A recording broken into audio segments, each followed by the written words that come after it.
Welcome. So tonight, December 13th, is the peak of this year's biggest meteor shower. And so if you have not gone outside and looked at the heavens lately, I encourage you to do so, to take part in, mankind's first meditation, first meditation ever.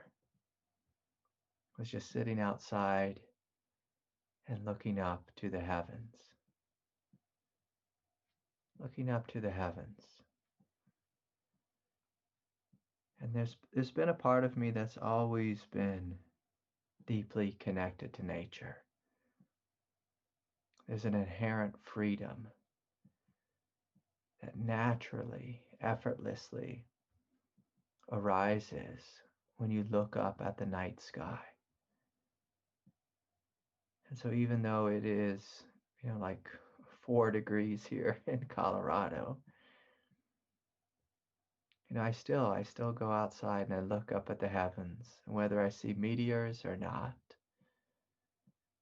it opens my heart to be outside in nature, to see the vast expanse of the sky. And so I encourage you. Tonight is the peak of the meteor shower, the biggest one this year. But of course, when there's a meteor shower, it goes on for a number of days. And use this time as a good excuse just to go outside, to be childlike, and to step into the awe, the great, vast, mysterious awe of being alive. Being alive. So I can remember a time I did a brief minute in a city once where I lived there for a little bit. And I can remember even in the city going outside at night.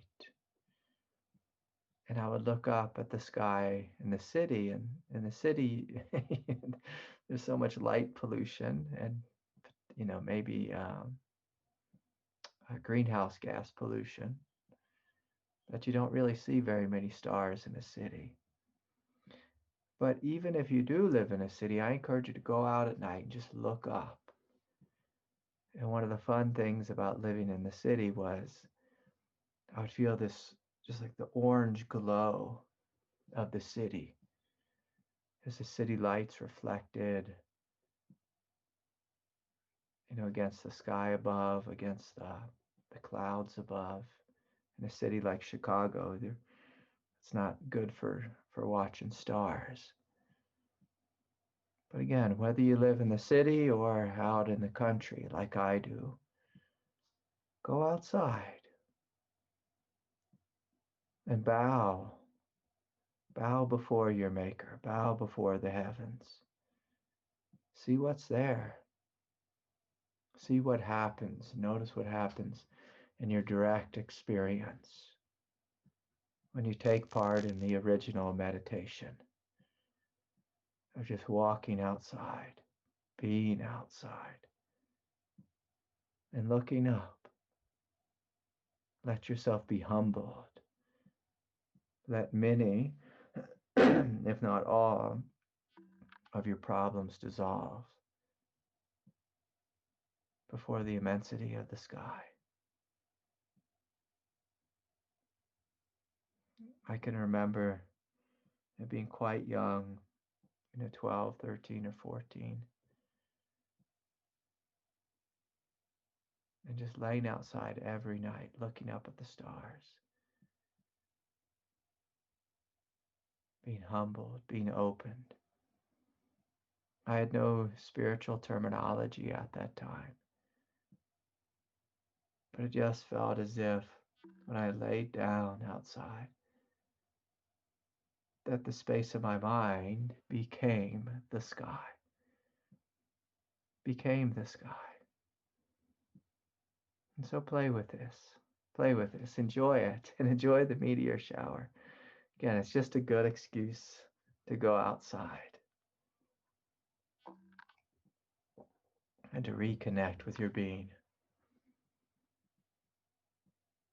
on the most humble level, the level of nature. And so anyways, I thought I'd start today just with that announcement. Just two other announcements real quick. I have a retreat starting on Friday, the 18th. So it'll be Friday, Saturday, and Sunday this coming weekend. There's spots available. It's online, so please join us if you can. And with so much darkness, at least here in the northern hemisphere, the day's getting so short. We're coming up to the winter solstice, and this is a wonderful time. Wonderful time to deepen, to go inward. I'm shocked at how short the days are. And so there's lots of time for you to meditate, to be quiet, to be silent, to be still. If you're stuck inside and you're curled up by the wood stove or the fireplace or your radiator or whatever it is, use this time to deepen. For some of us, when we don't know what to do with ourselves, we pick up that old silly cell phone or the computer and start scrolling. And I encourage you to unhook from that, but rather to investigate what is happening in the space of your heart. What's happening here? Do I feel love? Do I feel peace? Do I feel emptiness? Do I feel joy, radiance? Or is there numbness here, deadness, heartache, pain? Whatever it is that's in your heart or veiling your heart, give it your attention. Meet it with compassion. See what doors open. What doors open? And so, I'm going to invite each and every one of you who haven't signed up, please join us for the retreat this coming Friday. And then secondly, if you haven't heard yet already, I have a new book that's come out, Yoga of Liberation. And, it's available on Amazon if you're interested. It's full of inquiry, questions and meditations, this and that. So check it out. Check it out. And if you like it, my assistant, Suzanne, is asking me to ask you, if you like it, you read it, write a review. She said it'll be helpful. And so, okay, I think I did my part. I made all my announcements. We'd love to have you on the next upcoming retreat. So, as a part of tonight's teaching and inquiry, I'm going to share with you just a short teaching on the Enneagram. And one of my teachers, from a long time ago, I told you this often, but Eli Jackson Bear, he's a great Enneagram teacher. And I just thought I'd share a little bit of what he, just a quote about the Enneagram. Just as writing makes language visible, the Enneagram makes ego visible. Makes ego visible. So just as writing makes language visible, the Enneagram, when you study it, makes the ego visible. The ego visible. And of course, one of the great things the ego does, it's like a mask that we wear. And oftentimes it's a mask that has a program that's responding, in a sense, to pain. It's responding to pain. And so I'm going to go through the 9 points just briefly and just share a little teaching on the Enneagram. And so, for those of you who don't know, the Enneagram it's a teaching about these 9, almost like personality types. So it's There are 9 egoic programs. And, each of us are going to identify with one of them more fully than the rest. It's kind of like where our ego catalyzes it, or I'm sorry, crystallizes around often some moment of pain. And so we pick up a program that's hardwired into our DNA. None of this is conscious. But we pick up a program and we use it to guard and defend ourselves against life.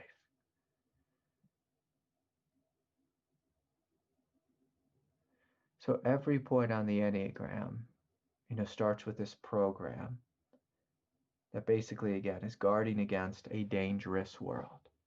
So I'll use myself as an example. So my ego crystallized around point 9, which is the mediator, the peacemaker. It would be one way to put it. And the defense is, it's almost like just blending into the background, just being really quiet, really silent, not having a big voice. And it says something like this, the 9s normally do. And these, of course, are all when the Enneagram's unconscious. I will not be seen. I will be quiet in the background. I'm not going to make waves. The world is full of lions. And so I'm going to just hide out in the bushes being silent. And yeah, and so this is kind of how 9s operate. 9s are ones that nobody notices. If you look at my, I'll make a funny YouTube joke. People have often asked, like, Craig, why don't you have more views on YouTube? And I'm like, well, maybe it's because I'm a 9. 9s oftentimes, they're just quiet. They don't make a lot of waves. They're in the background. They go unnoticed. It's a defense.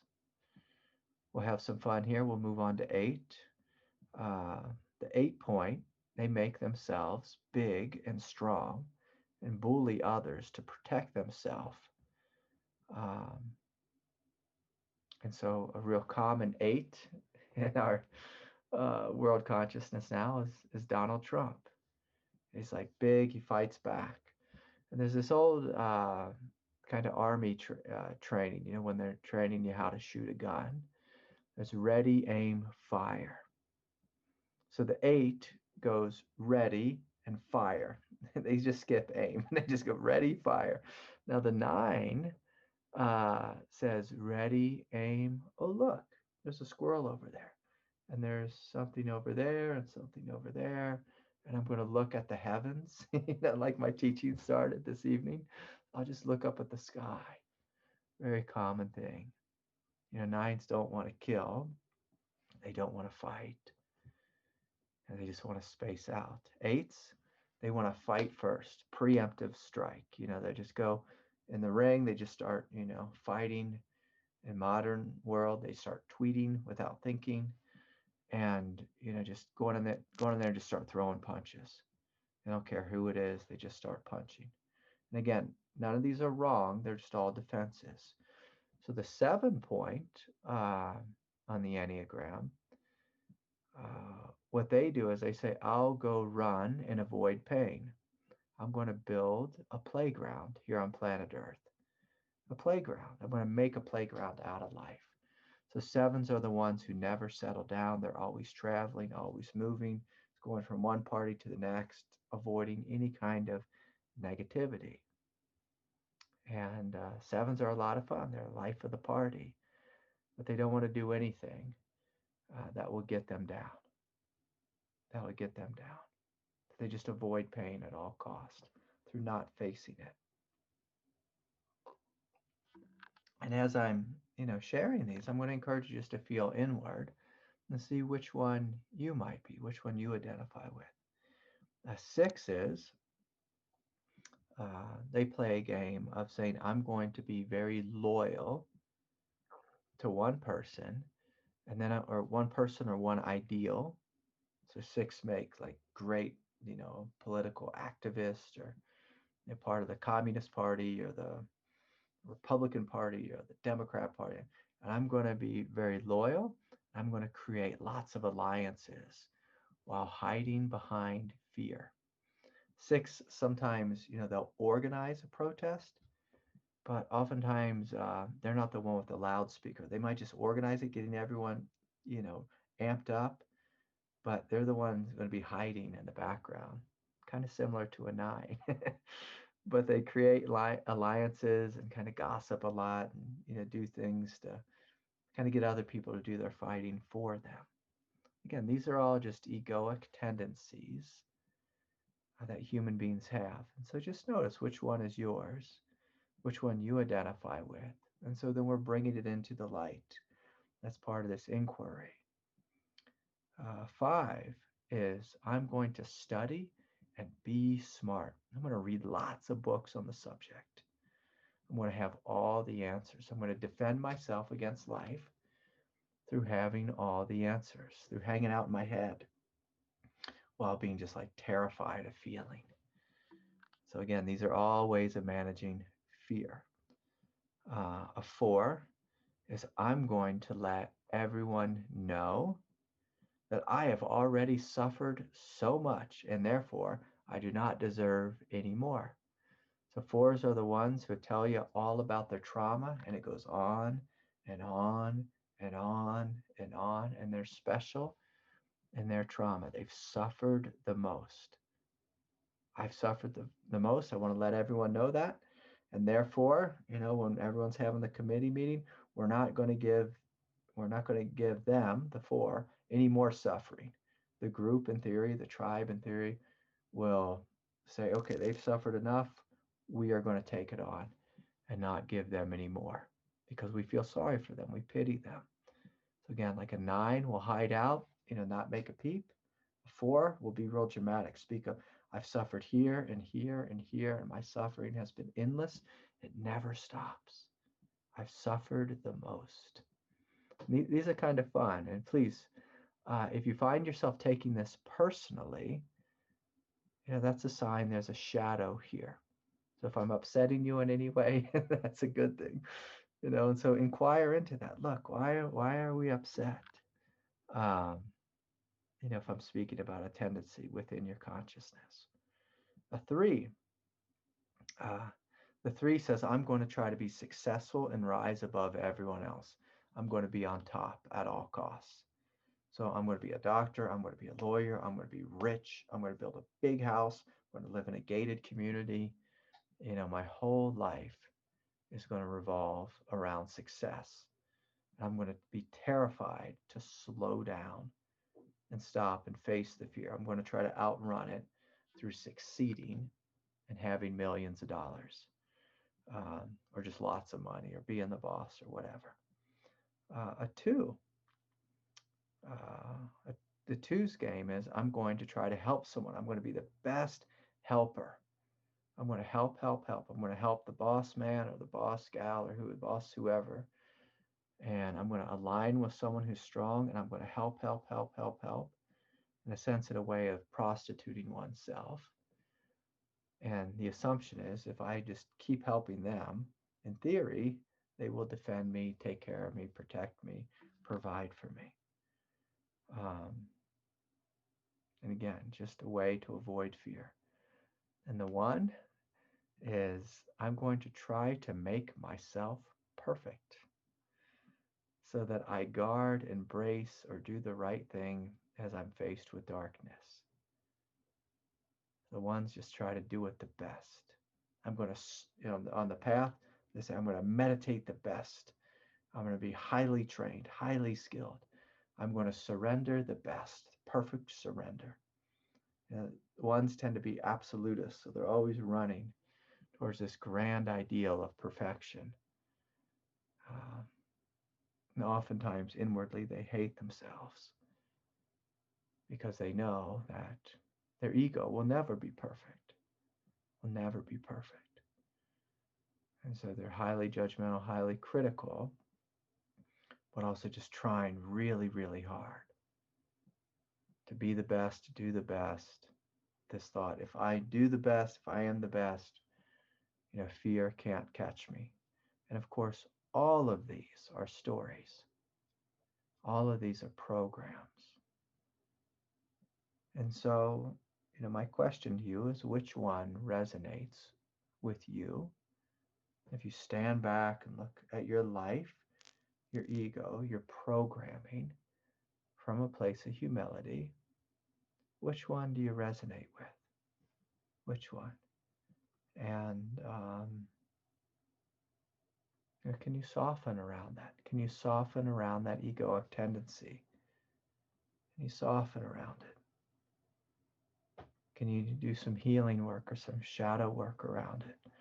And so part of my healing, just again to use myself as an example, as a 9, I never wanted to be seen. I always wanted to be quiet and silent. And so a big part of my healing was not softening, but coming forward, allowing myself to be seen, allowing myself to speak up, allowing myself to make some mistakes. And, in a funny way, again, I'll use myself as an example. Since I had this awakening, I developed dyslexia. Sometimes I say the wrong thing. Sometimes words fall out of my consciousness. Sometimes I get my words mixed up, upside down and backwards, and this and that. Last week I was speaking as a satsang about no harm, and I used a couple of examples that were, afterwards I realized, oh, those were just terrible examples, of, when I was speaking, and some words fell away, and the meaning didn't come out quite right the way I wanted it to come out. And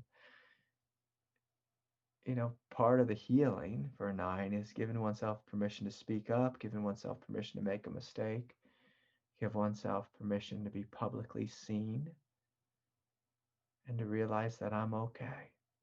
I'm okay if I say the wrong thing and it's recorded and people tell me, hey, that was a terrible example, or the wrong thing to say, or, I got a lot of flack about from a number of different people.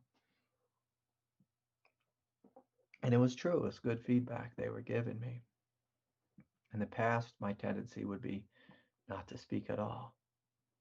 But then God has invited me, to speak. And so, anyways, you get the gist of it. And so I encourage you, just to ask yourself, how do I respond to fear? How do I unconsciously respond to fear? Does one of these 9 tendencies, sound like my ego's typical response? How do I typically respond to fear? Do I respond with clarity of mind, clarity of heart, compassionate love, and a quiet strength? Or do I respond habitually?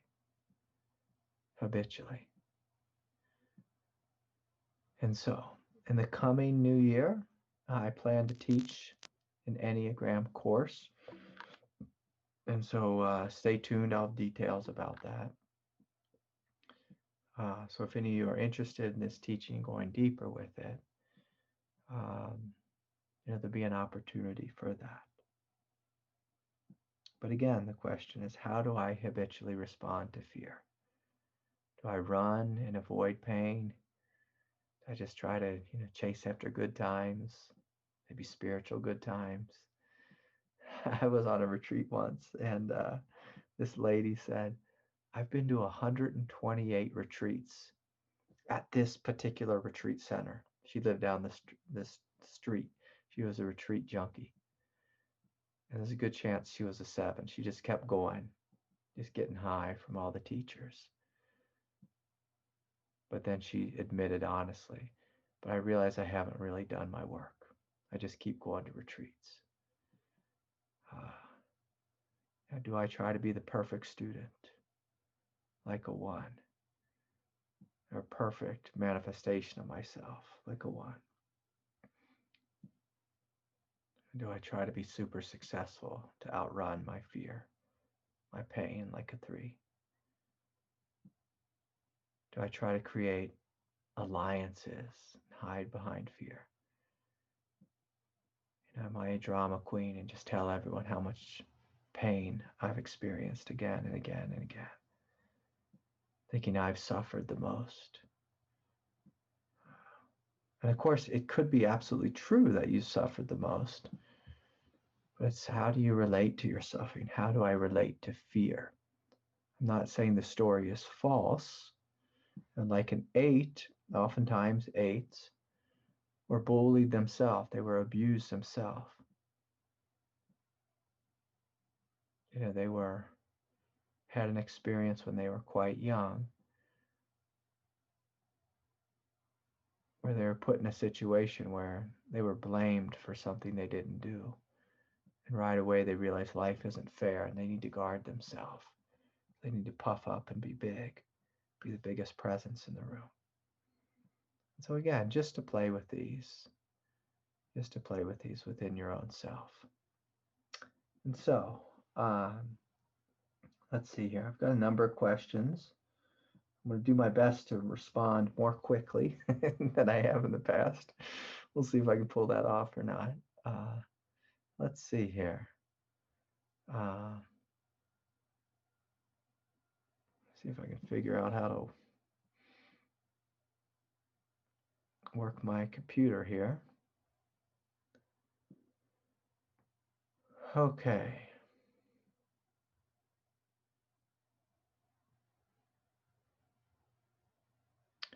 Anyways, let's see. Okay, Richard has a question. Let's see if I can work the computer and get this sorted out. Okay, Richard, you here with us? Hey. Hi there, Richard. I'm just going to say this. Your hair is looking fantastic this evening. In all its glory. Thank you. That's funny. Yeah. Hello, everyone. Really good to be here. Really good to see you. So excited for the retreat coming up. I don't know who's going to be there, but it's going to be incredible. Yes, Kyle. Awesome. So, oh god, it's going to be amazing. Anyways, to my question.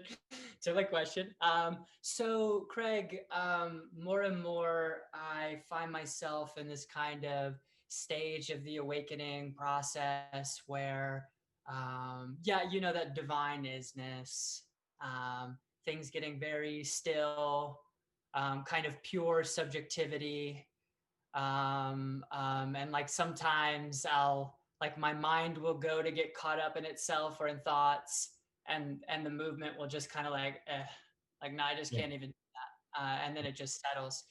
And so I would love to hear, besides like just be with it, stay in it, and also like don't plant your feet there and start making egoic identifications with being the awakened one or what have you. I'm wondering what other advice you might give at this stage, to just really ground down, but also keep it moving forward. I mean, whatever comes forward Yeah. for you.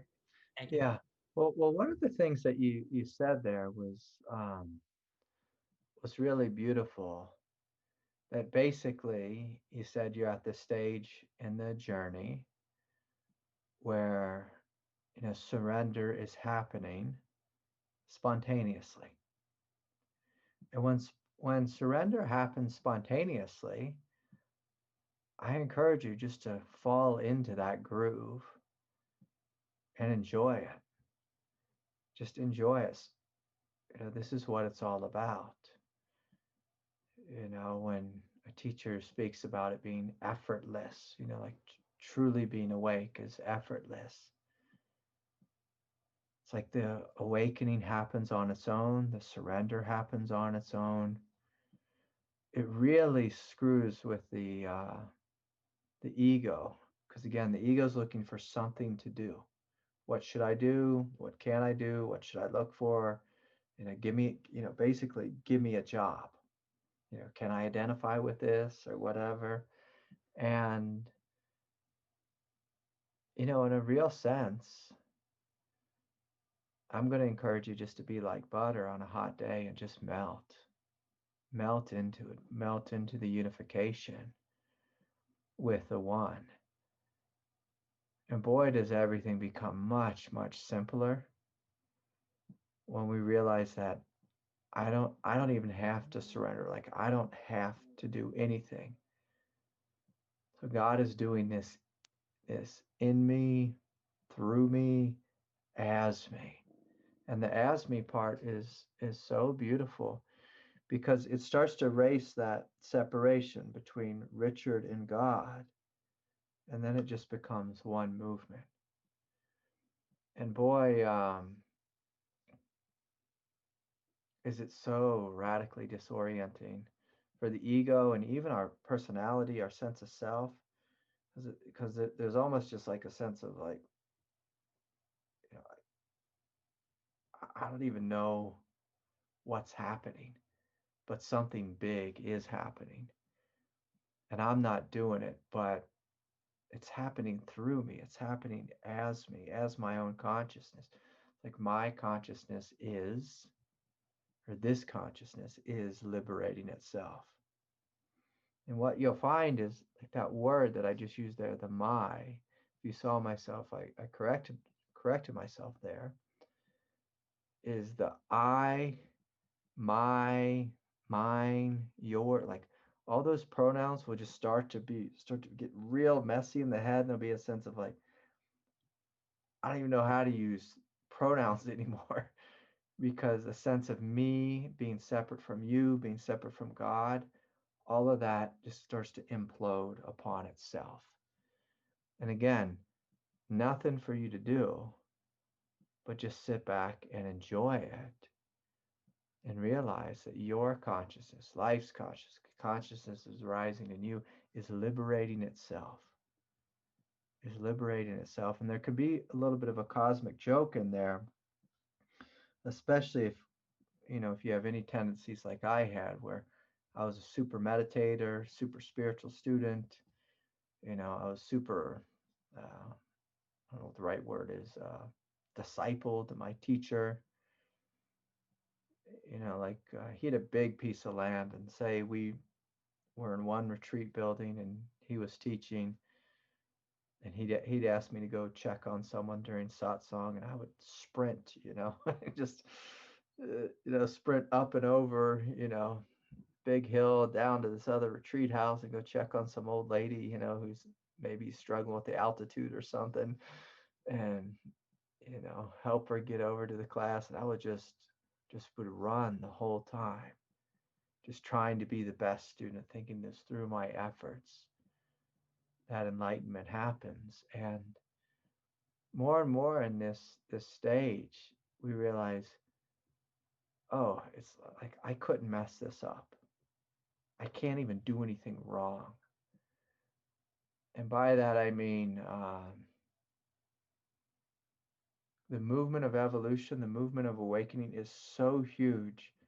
It's not actually dependent upon you. It's not dependent upon you, the character, to show up in a certain way. Now, I want you to really hear that and to settle into that and enjoy that. But keep in mind, I could also give a full teaching, because of the paradox of awakening, how it's completely dependent upon you and your willingness to show up, your willingness to be there. And so this is the funny thing about awakening. Is the funny thing about teachings, like this teaching I just gave is meant for you. It may not be meant for someone else who doesn't meditate, someone else in the Sangha who's not meditating. I'm going to tell you, do as many retreats as you can, meditate as much as you can, dedicate your life to this. But sometimes, like in the beginning, it seems like you're chasing God. And as we get further along, we realize, oh my, jeez, God has been chasing me. I have been hunted. Literally, like my soul has been hunted down by God. And God's just doing it, whether I like it or not. And so you'll find things spontaneously letting go. And you might find, if you're humble, if you're honest, some bigger aspects of ego. excuse me, like shadow material that might come forward and hold on. And, in the past, it might have been easy to say, agree with that shadow aspect of ego, identify with it, resist consciously or unconsciously. But you're going to find that that becomes more and more difficult. There's just a sense of like you said, you're just kind of like, oh, you just realize God's the boss. I'm not going to win this battle, like ego versus God battle. Like this is I'm done. I'm toast. And so I could try to fight, but you just realize it's futile. It's like it's just a waste of time, a waste of energy. It doesn't even make sense anymore. And it's funny because at this stage, you might even like start to walk forward with a habit, and then as you're picking up that habit, even unconsciously, it comes into your view and it's starting to fall apart, right as you are about to enact whatever habit it is. And, it can be around really big things, like our relationship, we'll make it fun here, to sex and sexuality and all this kind of thing. Or it could be around really little things too. Like I can remember just like the way I picked up a fork one day and like,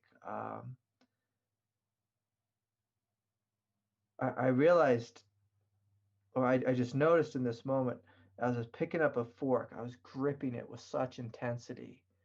My father, he was a really intense guy. He had a lot of pain, a lot of trauma, a lot of confusion. And, just because of my body, because of my DNA. Sorry, I have one computer that's doing something silly here. I just had a lot of, his trauma in my body. So I picked up a fork with such intensity. It was like I could crush the fork with my hands. And I didn't realize I'd been doing it my whole life. And, it's like I was going to scoop into a big thing of broccoli or something, and it just stopped and it just softened. The same thing with a toothbrush. I used to hold the toothbrush, like with a fist. Realize, oh, I only need two, 3 little fingers to hold a toothbrush real lightly. I don't need to grip it and fight. And so it's like the habit was liberating itself as soon as I was picking up a fork, a toothbrush. You start to say things and which aren't true, but you can't complete the sentence. It's just like, uh, I'm realizing I'm lying. So I'm not gonna say that, and it becomes hilarious almost. It becomes hilarious just to watch it unfold. And again, it really gives you a sense of who's the boss. Oh yeah, God's the boss. And not only is God the boss, there's also a sense of, because it's happening in you as you're also realizing, and I am God. And as you're saying this and realizing it, it doesn't come with any ego. Like you said, there's no egoic identification in it. It's so ridiculously humble. There's such softness in it. Like, oh, I am God. And you can claim your divinity, or your divinity claims you. And again, this is where those pronouns fall down. In a hilarious sense, back before COVID, we had conferences and this and that. Um, each year I'd go and teach at the Science and Non-Duality conference, and sometimes there would be some ridiculously annoying teachers, friends, colleagues who would, they'd come, they'd show up, we'd all sit down, have dinner together, and they wouldn't use a pronoun. They would say all these strange phrases that lacked pronouns, and you just want to, like choke them out, because you're just like, they would just say things like, this awakening is unfolding, or, my brain never went there too much. They make these just strange, bizarre public statements like, awakeness is here. It's like, okay, like we got it, you know. But that's where their ego claimed it, you know, and so we don't want to play that game of, you know, and you know, some people get really strict with their pronoun use and they start talking really awkward. And so again, you know, that's an example of, say, the critic trying to take over this process, or the aspect of ego trying to co-opt the process and morph language into it. And you know, this is where you get the non-dual Nazis and this and that. Excuse me. You know, this is where you get all those teachings where people say meditation is useless, seeing teachers is useless, and yet they are a teacher and they also teach meditation. It just gets silly, it gets nonsensical. And so for a long time that was a big tendency among people who are experiencing non-dual awakening. And the big thing is as you notice the process is quite natural, you know, like you said, it's self-liberating self. It's God liberating God. And if the process gets messy, give yourself permission to be human. Let it be a little messy. Let yourself, you know, try to speak and then it fall apart and realize you're lying and kind of smile and, you know, and just, you know, let yourself be disoriented. So the more you just trust and go with the flow, the quicker it all takes place. The more you walk on eggshells, like with your speech and saying, oh, I can't say my anymore. I can't say you. I can't say I, you know, the one here, you know, the one here is experiencing awakening. It's like, okay, the one here, you know, it's like if we just relax it all inside, you know, that's what, you know, that's how the process unfolds quickly and smoothly. Don't make any rules with it, just go with it. And so I hope that was helpful for you, Richard. Yeah. So I'm going to encourage you, just like your hair, let it grow, let it flow, let it unfold. And just enjoy it. Enjoy, you know, enjoy the ride. You know, part of it is where you just experience the wildness of awakening. You realize, I am not in charge. I'm not doing this. I didn't create any of it. It's ridiculously humbling. And so just go with it. It's a beautiful question. Thank you. Yeah. Yeah, of course. Okay. So, um, Kyle, it looks like you wrote to me that you have a question. And so, Kyle, if you want to just speak up, you can speak up. Are you here? Yeah, I'm here. Can you hear me, Oh, yeah, there you are. Hey, Kyle. everyone? So, my question tonight is about if you have a situation where you find yourself just experiencing a lot of bliss, um, but then maybe you're by yourself and you're experiencing the bliss, but then you're talking to someone and you see that they're suffering quite a bit. Maybe family, friends, especially people that you're close to. So, it's can you speak about navigating and being sensitive to those who are experiencing pain? Especially, I mean, right now, a lot of people are experiencing uncertainty, suffering, things like this. Even if you personally are experiencing more, peace and love and bliss and things like this, can you speak on that? Yeah. Yeah, that's a great question. Um, so Kyle, I'll tell you that when I started experiencing what you're speaking about initially, um, you know, I wasn't so sensitive. You know, I made the mistake that most human beings do is if I'm feeling bliss, everyone else must be experiencing bliss. You know, people do this the opposite way too. If I'm in pain, everyone else must be in pain. If my view of reality is that the world is sucks and it's a scary, dangerous place, everyone else has that view. So it's a common thing that humans do is we project our inner experience on the outer world. It just happens unconsciously. It's just continually happening. I still make this mistake. I project that everyone on planet Earth is awake. And then they show me often that they're not. And it's like, oh, okay, they're really confused. Okay. And so the general teaching is if someone is seated before you and they are in pain, can you respond with compassion? And sometimes that simply means listening. One of the problems that happens when we are experiencing lots of bliss, lots of wonderful spiritual experiences, we get on our high horse. This is a shadow of most spiritual teachers.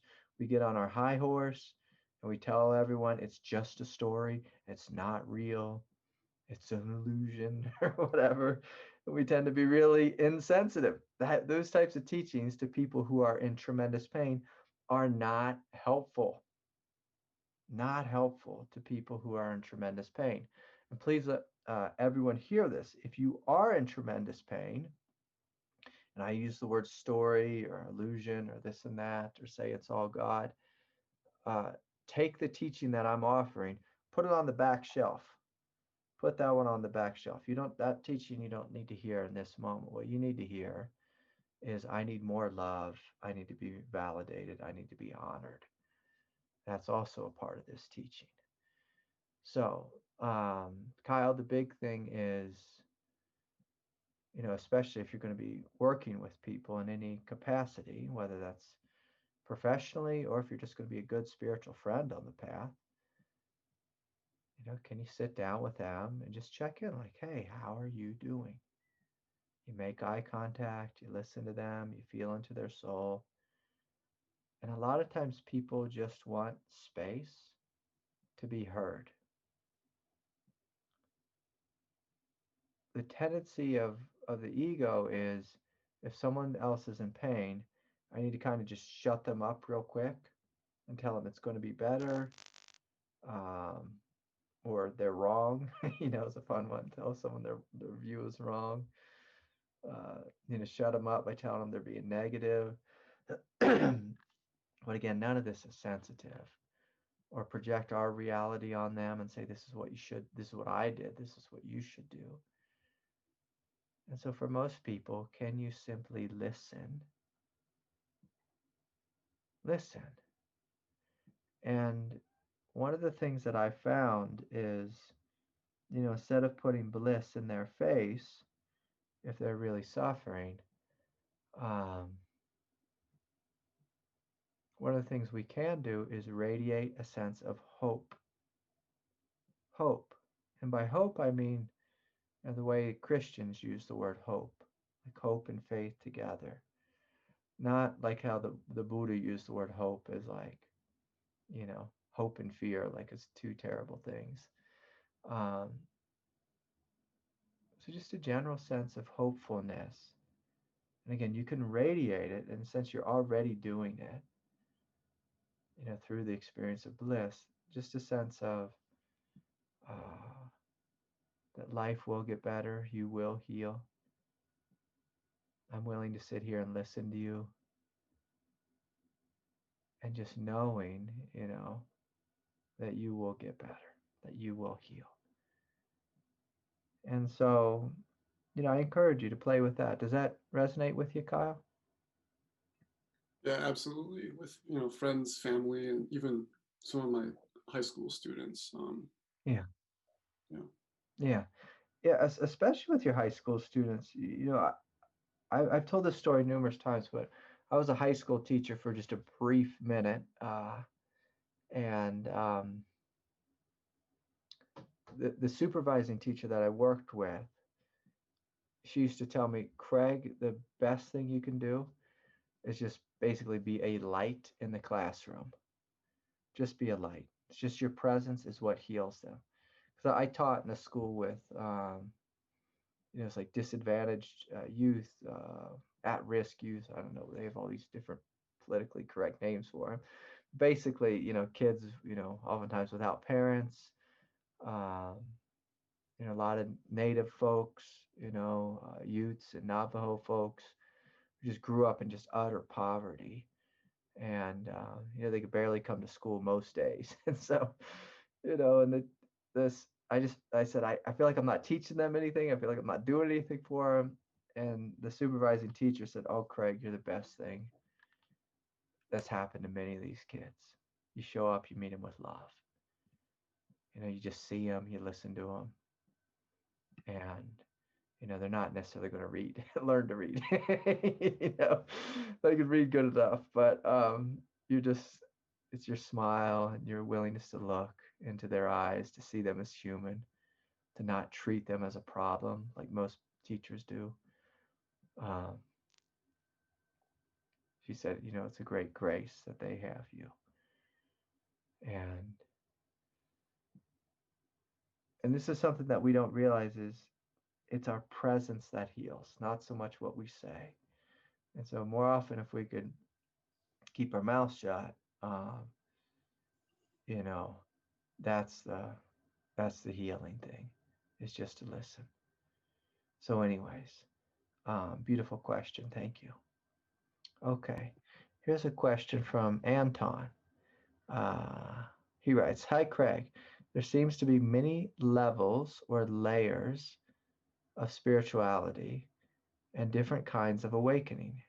There's Kundalini awakening, psychic awakening, non-dual awakening. What's most important, and what should I focus my effort on? Anton, I will tell you the most important awakening is the one that's coming to you, the one that speaks to you, the one that speaks to your soul. And so for you to listen inwardly and see what speaks to my soul. I'll just tell you this as a word of caution. Non-dual is the safest awakening, and that it's clean, it's clear, it's empty, it's spacious. It's about, unconditional clarity, unconditional love, unconditional strength. A psychic awakening can be very messy. You open up to all the psychic realms, and you can have ascended masters speaking to you, and entities, and all these lower, forms of life or being, and that can be really confusing to try to navigate that. Oftentimes, psychic awakening, there's no real inner freedom. There's no inner clarity in it, often. Kundalini awakening is a powerful type of awakening. Of course, that happens very physically. And eventually, if you follow it all the way through to the end, will lead to the same place as non-dual awakening. It just comes with some more fireworks, some more pizzazz is what I'll say. But oftentimes what you'll find is, like I was speaking before with Richard, that the awakening will chase you. It will chase you. And so, for example, you might be walking down the street and your third eye opens up, and all of a sudden you're having these psychic awakening. You say, okay, God has brought this to me for a reason. And by God, I mean the intelligence of the universe has awoken this up in me for a reason. I'm going to investigate it a little bit and see what this is all about. With non-dual awakening is everyone's nature. It's just like it is our basic nature. It's our innate nature. So I would say, just from, a statement like that, well, boy, that's the most important. We need to be in touch with that. We have this innately. Not everyone has an innate psychic opening, and not everyone has a Kundalini awakening. Kundalini actually is quite rare, even though a lot of people in this Sangha have it. Kundalini awakening is quite rare. But non-dual awakening, it's your nature. It's the true nature of your mind is vast, spacious, and free, and sees clearly. The eyes of God looking through you, through your being. The love of God living through your heart. The strength and the power, the majesty of God living through your heart, through your spine, through your being. So non-dual awakening always attracted me. I was like a magnet just to the word freedom. Again, it just came through laying outside at night and just looking up at the stars. I just felt my consciousness expand. And I felt a little bit scared, but also totally at home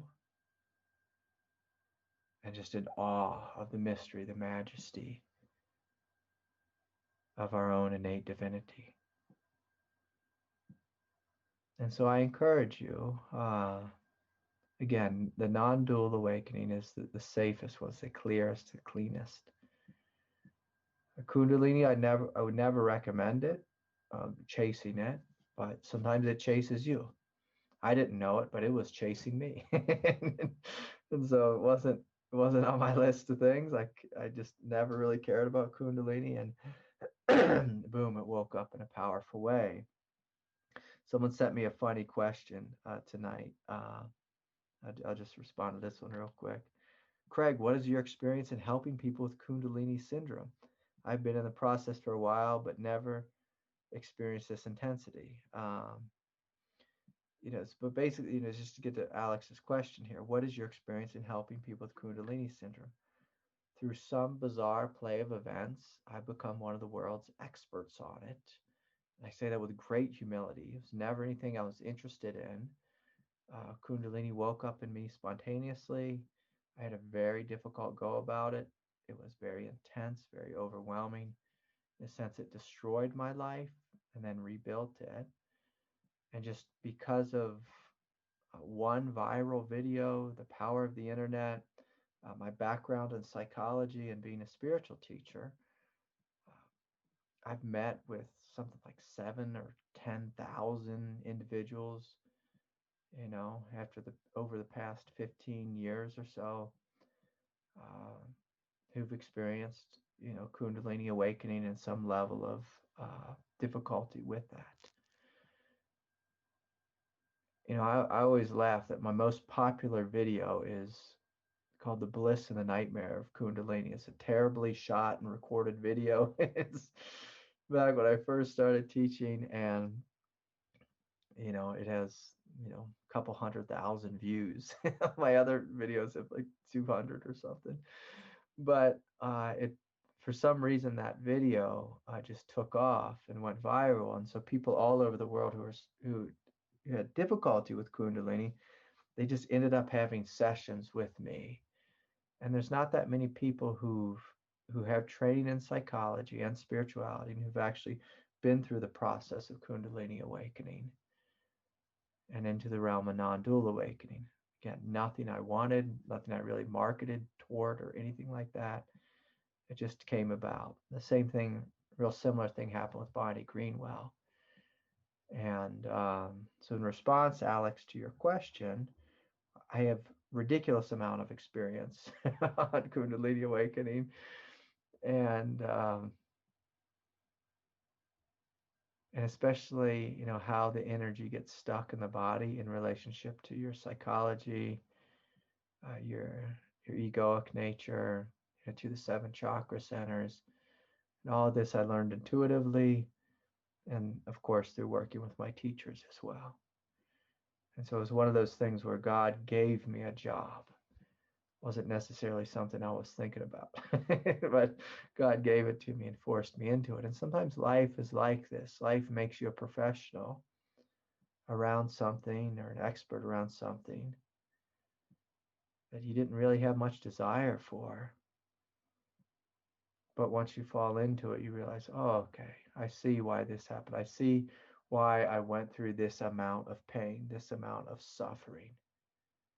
I see why. Why? Later on in life, that I suffered through this, I outlived it, and now I help people who struggle with entities, or people who struggle with anger, or people who struggle with, addiction or whatever it is. It's like funny, most of the people in, I shouldn't say most, but many of the people in AA, they struggle with great, powerlessness among addiction. And then they go on and they become these very empowered teachers and sponsors within the movement of AA. And they realize, oh, maybe I had to go through that. And I found my life purpose basically through walking through hell. And now I help others walk out of hell, through the teachings of AA or whatever it is. It's one of the little games that God plays with us, is God gives us a gift and then an enormous challenge. Great, and that challenge is great suffering. Through embracing that suffering, we become victorious, we become healed, we become transformed. And then oftentimes it's our job, to be with those who are once where we were. And then we can do our job with humility. I can say I'm an expert on Kundalini awakening with great humility, because I know the suffering of it, the pearls of it, the immense difficulty and sadness and anxiety and fear and terror that come with it. I don't say I'm an expert because I read a book. I'm an expert because I outlived it. And since then, God has sent me a ridiculous amount of people to work with in this one department. Excuse me. Okay, next question here. Hi, Craig. Could you please talk about living with sensitivity? For instance, it grows out of and is refined by meditation. But then in general, life that that same sensitivity can feel bombarded by life, even just by loud noises and others' emotions and a busy world. Is it a doorway to transcendence, or about taking a step back from the busy world, or embodying it through strength and the ability to self-soothe the nervous system? I'm going to go with the third option there, Sarah. So sensitivity, again, I'm going to use that same metaphor I used before. Sensitivity is a gift. And of course, what comes with it is a great challenge as well. And so, can you be sensitive? And then when you feel like all the nerves, like, oh my God, like I can't handle life, there's a loud noise or this or that. When you soothe your nervous system, like egoic sensitivity, nervous system sensitive, when you soothe it, what happens is you're meeting yourself with love. And if the sensitivity just continues on intensely, you have to learn unconditional love for oneself, because you're soothing yourself all the time. You're like, I'm so sensitive. The lights hurt, the smells are too much, the noise is too loud. And I'm laughing a little bit because I went through this as well. And I went through heightened sensitivity with a head injury. Take that on. That's a big one. So I already was having ridiculous migraine headaches and having sensitivity. Eventually, what sensitivity leads into is mastery. And so with being a master, you can work with things, like whatever that old sutra that said, the Yoga Sutras. I can't remember it, but it's something like, to have sensitivity is fine, to be able to, like almost like microscopically investigate, a grain of sand. And at the same time, a consciousness as big as the sky. Strength as big as the earth. And we become strong through facing pain, through self-soothing. If we're at the gym and we're working out, lifting weights, and one of the big weightlifters sees us self-soothing, they might call us weak.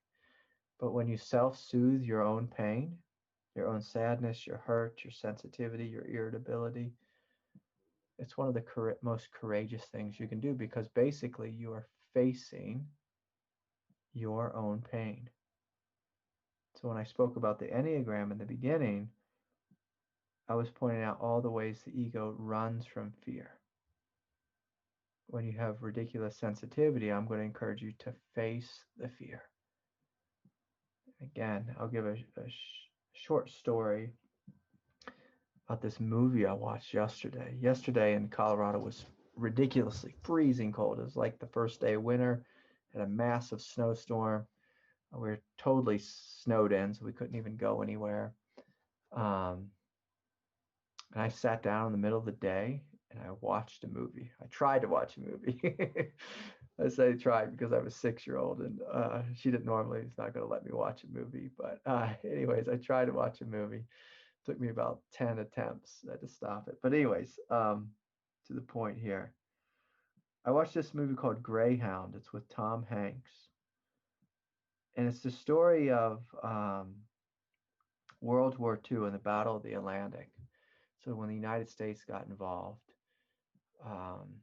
basically we had just these huge convoys of ships that were going across the Atlantic Ocean, bringing troops, to England to go fight the Germans. Of course, the Germans, they saw this coming. So I think they invented the submarine, the U-boat. And they would go out, out to the, middle of the Atlantic where, it's too far for bombers to come out there and spot the U-boats. And basically the U-boats were like wolves, and they would pick off, all these ships and just sink them with torpedoes. Terrifying experience. 72,000 guys died out in that sea. Just sunk, just left out there for dead. Their ship would be blown up. They'd be, burned to death or eaten by sharks or both. It's like horrific. I started watching this movie because there's something within me that just loves the human experience, intense emotion, intense human experience. It was based on, fairly true story, true events. But it was a terrifying film. Terrifying. I just felt just utter terror, like literally from the moment I turned the movie on till I turned it off. And, there was part of me, there's a little bit of a spiritual wimp that's just like, my God, that's too intense. I can't see this. These boats full of, young men, just being sunk in the middle of the ocean. And there's this moment when the Germans, they hunted literally like wolves. The submarine packs would hunt like wolves, kind of pick off boats. And the Germans would figure out like what radio that the Americans were speaking on, the sailors were speaking on. The Germans would get on and make these howling wolf cries, screams, and saying things, like, we are going to hunt you, and each one of you watch your comrades drowned, when will your death come? Will it come tonight? Will you join them as they sink? We hear them screaming in the water. Just horrific. And then howling, like all the German soldiers would be howling on the microphone, just having a grand old time, just killing, all these young Americans. And it just shows the horrifying reality of war. And again, like my hypersensitivity was like, I don't want to watch this. This is too frightening. But a part of me, there was something true there that said, no, let's stay with this. Let's continue to watch the film. Let's see and experience the brutality of life. And again, like the 7 on the Enneagram scale, it's like, oh no, I'm going to go to a party. Is what a 7 would do. But there was something in me that said, no, I'm going to sit with this. I'm going to open to this horror called war. It haunted me all night. It haunted me today. Just feeling these feelings. Being with those souls who were drowned, being with those cries. This is what Aurobindo calls like that man has an animal nature. The Germans, they painted these wolves on their submarines, you'd see them pop up out of water and have this mean looking wolf face on it. These skulls and stuff. And it showed like this terrible aspect of human nature called war. And I'm not even saying the Germans were bad and the Americans were good. Just war. It's horrific. And, at this stage in the journey, Sarah, you may find, oh no, I should not do that. I need to be more compassionate myself and remove myself from the pain and the suffering of the world. And there's a time for that. So there's a time when you're really feeling sensitive, just to pull away, get yourself some isolation, and soothe and soothe and soothe and soothe and soothe. And once you start feeling stronger within your own self, and you're starting to feel this power within your heart, this strength, in one sense, you have to get yourself out of your head and down into your heart. So when we're sensitive, oftentimes it's, I need the world to stop. I need everyone to stop. I need everyone to stop making noises. Comes with like that anxiety. And so we drop out of that mind and come down into your hara. But part of that dropping down is first you have to soothe the body, calm the body. And then you feel and get in touch with your strength. If you try to just go from, like a real heightened, anxious place and drop down into the hara without soothing, you don't stabilize there. So it's through the doorway of unconditional love and showing up with unconditional love consistently that you discover unconditional strength. So through the doorway of unconditional love first, as you do that consistently, that's where you give birth to your unconditional strength. And eventually this is what heals or develops a strength of power, a base, a foundation, where you can still be highly sensitive, but things bother you less. They disturb you less. You can be with life more. Because God, made all of us, in a sense, to be warriors here on planet Earth. Divine warriors. By that I mean bodhisattvas. Bodhisattvas. So the big thing is to unhook from the thought. The thought is, I can't handle this. This is too much. I'm too sensitive. I can't handle it. That's the voice of ego. You take a deep breath. You feel the hurt under that feeling, under that thought, I can't handle this. You breathe into the hurt. You meet it with an absolute love. Again and again and again. And as you do that, you begin to realize your strength. I can do this. I can do this. I can do this. I am strong. So like Kyle was saying, I am bliss. Richard was saying, I am free. And with you, Sarah, this leads to I am strong. I am strong. I am strong. I'm fearless. Fearless. And so it's a beautiful thing. And so you have to really intuitively feel into yourself and say, do I need more time alone to self-soothe? And if so, please take it.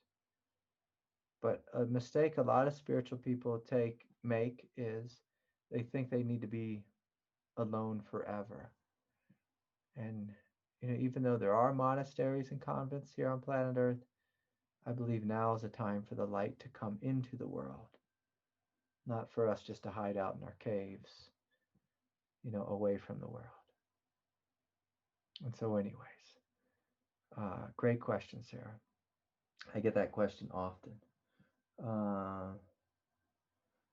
Okay, let's see here. Here's a question from Jacob.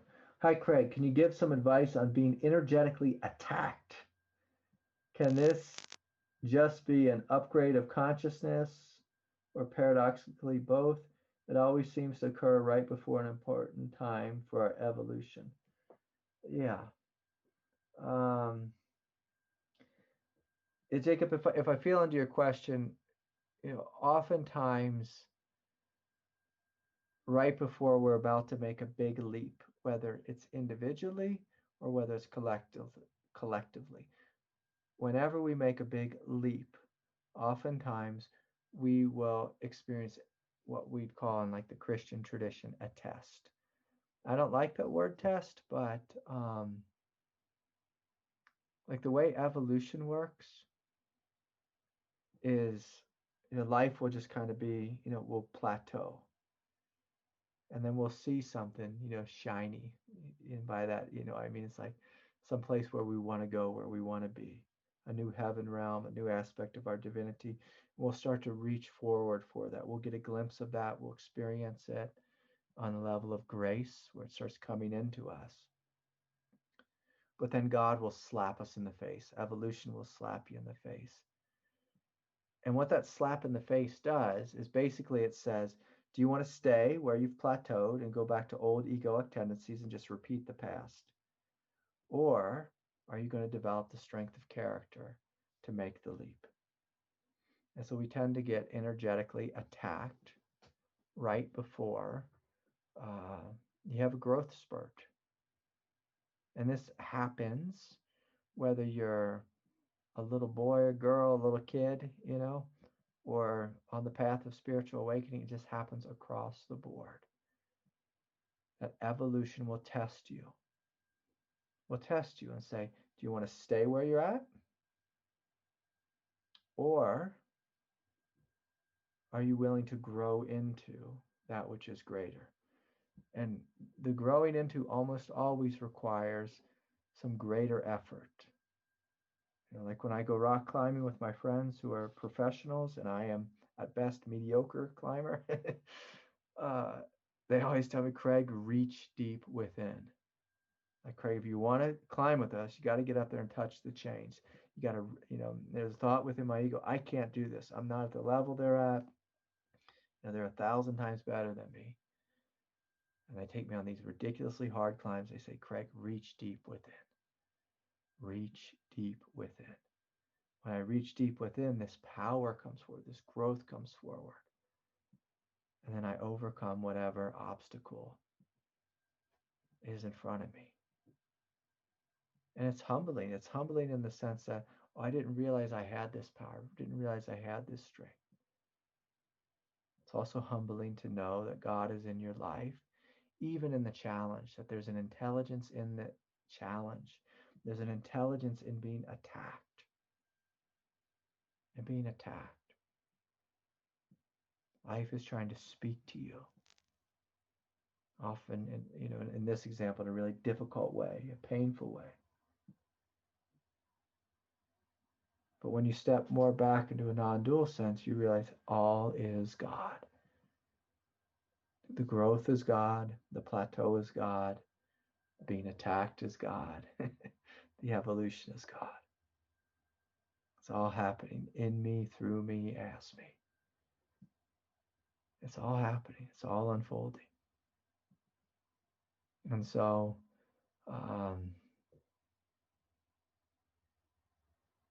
yeah. And keep in mind, people get really confused about this. They say, oh, I had this incredible awakening. And then the attack comes, whether it's a psychic attack or you just pick up some old thoughts or some desires or whatever. You say, oh, I lost it. I made this great mistake. That was my one and only chance. The beautiful thing about evolution is it gives you countless chances. In the end, we'll all be awake. We'll all be awake. Can you mess it up? No. No. Can you drop the ball? Sure. I dropped the ball 1,001 times. Question is, do you pick it up again? Do you pick it up again? Do you pick it up again despite being attacked? And this goes back to that Christian teaching on hope and faith. I have faith that God is with me. I have faith God is trying to teach me or show me something. Even if it's a brutal teaching, a brutal experience, I have faith that God is trying to teach me about my unconditional strength. The ego will say, oh, I have to do it perfectly. No, you don't. You won't do it perfectly. part of the failing when we're attacked is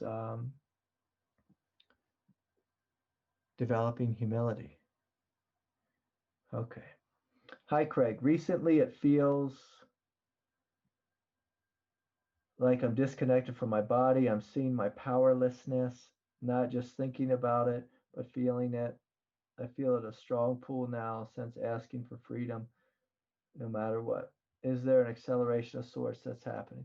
Yeah, Colleen, I'm going to tell you the exact same thing I told Jacob a moment ago. This is the same teaching. The same teaching here is you keep going forward. You must have faith. You must have hope. You never give up. Keep walking forward into the light. Keep walking forward. Hi, Craig. I love you a lot. Good to have your presence in our lives, like those kids you used to teach. Thanks, Brett. That was sweet of you. Okay. Here's a question. Hi, Craig. It seems there's many people struggling with depersonalization and derealization disorder, which typically includes an unrelenting existential anxiety. I'm one of them. Some relate this to spiritual awakening, some do not. I see it as the ego starting to break to the larger reality and being in a kind of limbo between two ways of being. Oh, yeah, I like that. That's good. Some say that this disorder is trauma based and anxiety based, but I'd argue most are some sort of higher consciousness asking to be integrated. Most people get depersonalization disorder, derealization disorder from drugs or contemplating the universe or spontaneously, which seems awfully like awakening, even though they may not have many other awakening symptoms like the energies and anyways, what do you think is this relationship between a mental disorder and awakening? Yes, so I'll say this. I'll agree with both. The mental disorder is real, and oftentimes the way it shows up in its purely psychological sense is, like you said, when someone has tremendous fear, tremendous trauma, and it can be a defense against life. It's basically the ego finds a place to hide out within its own self, and that place is detached from the heart. And that's why it feels so lonely. That's also why it feels terrifying. Yeah, so it's absolutely a real thing in a psychological sense. Is it a real thing in an awakening sense? Yeah. Do the two mimic each other? Yes. Is it possible that someone's diagnosed psychologically with this disorder and it's really a spiritual awakening symptom? Absolutely, that happens all the time. But I want to be clear. Sometimes when we're on the spiritual path, we play that game of projecting our reality onto everyone else. And so I made this mistake a little bit in the beginning when, I was having energetic, kriyas and seizures and shaking and this and that. And I thought everyone who experienced that type of thing was, I didn't really think that, but there was a couple times when people came to me who legitimately were having epileptic style seizures, body tremors, this type of thing. And they asked me if it was Kundalini, and at first I said yes. But then after speaking to them for another 15 minutes, it's like, oh no, that's not Kundalini related. That is something going on with your nervous system. You'd be better off talking to a neurologist than talking to me. And so it's good to acknowledge, yes, there is some overlap, and it all depends on where the person's at. Like I worked with a lady once, and she was doing one of those rave drugs, ecstasy, and she fell into this experience of depersonalization or derealization disorder, and she was just totally disconnected from her heart. but she didn't have a spiritual bone in her body. I tried over and over again, connecting her to her heart, to her divinity, to consciousness. None of this made any sense. She just did a party drug, and she got into a place where she didn't feel human anymore. She couldn't feel her body, her heart.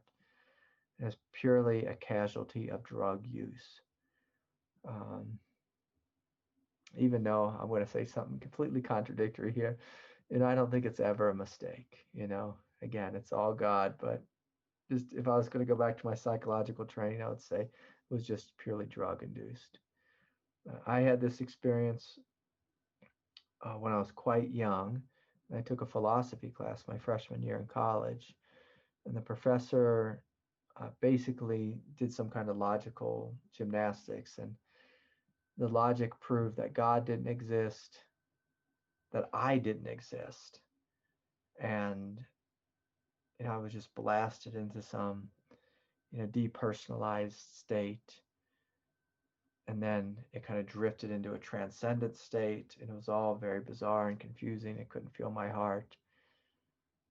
And then I started praying to Jesus, and my heart opened up and everything started to heal real quickly. And then shortly after, I met my teacher. So anyways, I could go on and on about that, but that'd be more of a philosophical thing. I mean, the big thing for you is, can you get yourself some support with this and channel it more toward the hopeful side of spiritual awakening instead of being just diagnosed with something? Okay. Here's a question here. I'll see if I can be quick with this one. Sorry, I don't think I can pronounce this person's name, but I'm going to say it's Martin Iscu from Romania. 10 years ago, this individual was doing a repetitive Orthodox prayer, felt like electric shock flowing through their head and their body. Since then, they often feel warmth, pain in the body, almost all parts. And basically, they describe all kinds of Kundalini awakening symptoms. And then they went to the doctor, and here's a poor use of psychology or psychiatry. The doctor gave them diazepam, which is a benzo, and then they became addicted to the drug.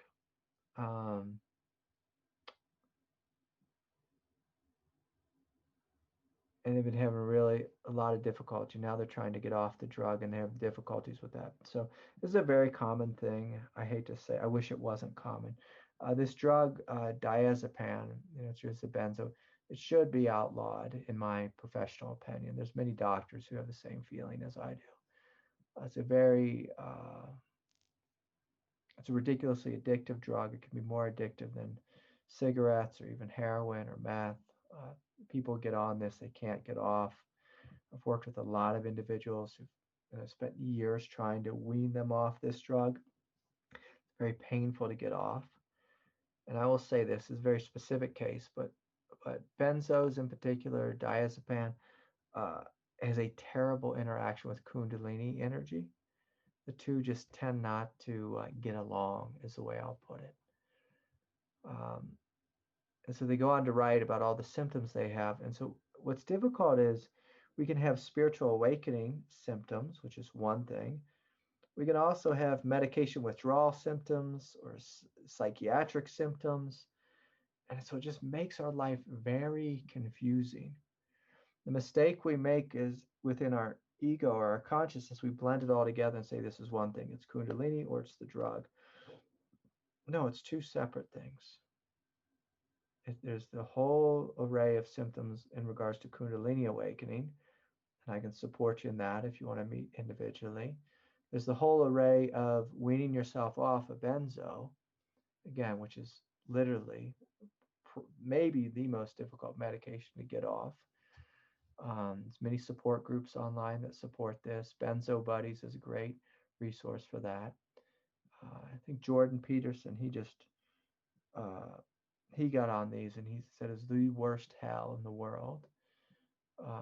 Jordan Peterson is a Canadian professor, and he says the worst pain in his life just trying to get off these drugs. He has a very strong will, strong consciousness, really clear mind. I just went through ridiculous amounts of pain. And so my heart goes out to you, Martinda, that you're struggling with this. I've worked with individuals, like I said, just with Kundalini, and then with this intersection of Kundalini and the benzo use. So benzos are often given to us to reduce anxiety, but then when you take them long enough, they actually create anxiety. And then when you try to get off them, they create more anxiety. So it's just a mess. And this is where modern science kind of dropped the ball. It's a med that works very good temporarily, but then you get hooked, and then it's really difficult for your life. And so support is what you need. And so in a big sense, I'll send you some love, send you some prayers. If you want to get a hold of me, just look to my website. My heart goes out to you. You know, it's really unfortunate in life when we're walking along the path, we reach out for help to modern medicine, and you know, they give us something we don't need. You know, I have a friend up the street. He has Lyme disease. He went to the doctor, and the doctor cut out, you know, 3/4 of his intestine. You know, so that'll fix you. You know, and it didn't fix him. You know, and so sometimes doctors make these ridiculous mistakes, and we have to live with that or go on to heal from that. Sometimes life gives us a really tough hand of cards. So I'm going to encourage you, never give up hope, never give up faith. And so it's been nice to share this time with each and every one of you. So much love to you. I'm going to invite, you know, all of us together in this moment as a sangha, just to send out some love, you know, to fellow travelers on the path, to those we know, those we don't. Especially sending love to those who are suffering immensely in this world, those struggling with war and violence, suffering, trauma, those who feel attacked by life. Shine your light, shine your heart into the darkness. You know, all of us are, we are so fortunate to be this far along the path, to have such beautiful hearts that each and every one of you have. So shine it out into the world, you know, during these times of darkness. And so peace be with you all. So much love to each and every one of you. Please join us for the retreat. Big invitation from me to you. And good night, everyone. Bye for now.